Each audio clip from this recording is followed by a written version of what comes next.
Kingston 25. Click subscribe. That's right, Kensington 25.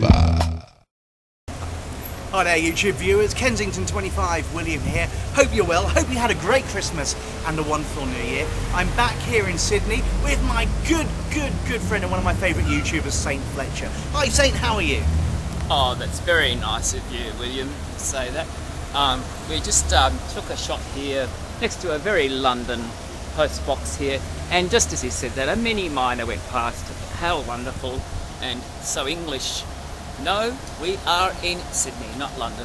So what shall we talk about? It's one of those things, as you all probably know, we've said it many times, we never plan our conversations. No, it's never scripted. We are like Anna Bligh. We don't script anything. It's all spontaneous, and I think Anna Bligh is doing a fantastic job in Queensland.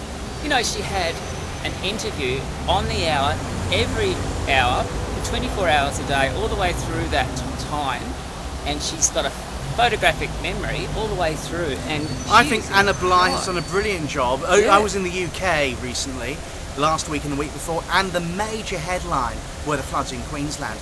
And I can't remember the last time the biggest headline was an Australian news story. And Anna Bligh isn't just known in Queensland or Australia now, she's renowned internationally.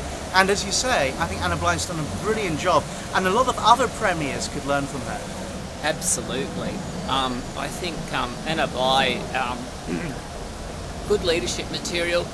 And somebody said, you know, why have you had a low publicity? And she said, oh well, my family background, we don't really get along with media very well. But, any chance that Anna Bligh could work two jobs and come down here and be our premier? Well, at least she's Australian and has a background of the South Pacific. Her ancestor, Captain Bligh, was a very good navigator, wasn't he? I mean, indeed, they loved him on the Bounty, didn't they? Yes, the other Fletcher didn't get along with him very well. Yes, your namesake.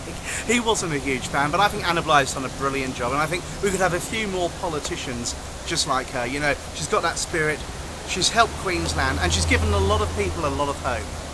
Now, when you were in London, I saw you ice skating in front of the portraiture gallery, and you were the happiest face that I have ever seen you for the last few years. You were in home, weren't you, ice skating? You know, they often say a change is a good thing, and I think I love Sydney, as you all know, but I needed to get out of Sydney for a while, and going to London was one of the best things I've done in a long time. It was a different setting, it was a different climate, a different time zone, I was with family, and of course I don't think ice skating is something you do in the open air much in Sydney, or in Australia for that matter, and I had a great time. It was a different environment, I felt relaxed, and I had a wonderful time in the UK. I think 6 weeks was enough, but I had a brilliant time, and I'm so glad I went back. How was your Christmas? Well, I was amazed. Oh, mine was, you know, with family. I was amazed how well you could ice skate and how well everyone else could ice skate. You know, if you did that in Australia, I don't think people would know how to ice skate. Like, how many ice skating rinks do you know in Sydney? I mean, you don't. No, I think maybe there are a couple that would all be indoors. You'd never, partly because of the climate, get it outdoors. But I was surprised. The last time I ice skated was about 2000, and before that was probably the late 1980s. And it's like riding a bike. You never forget how to do it. And I was terrified before I did it the other week. But after a few minutes, you get in your stride. Now, this weekend, I was very daring. I went paintballing. Wow. And I was absolutely terrified. And for the first part of the paintballing, I was hiding behind the barricades like this. But as you go along, you get that adrenaline rush, and you get out there and you just go shoot, boom, and you really get into the atmosphere. And you surprise yourself, because you can be capable of so much more than you believe. And I think the secret is to have faith and to believe in yourself. Now that sounds like psychobabble, but I honestly do believe in it. Well, your Christian audience is back again. Have faith! Have faith! Praise be! I really do think that in the city of Sydney, Clover, I think we need an ice skating rink. You know, I think the closest one is Canterbury. That's a long way, isn't it, to go ice skating? You know, no wonder Australia really does shit in the Winter Olympics. Now, a lot of the Winter Olympics is on ice skating rinks, isn't it?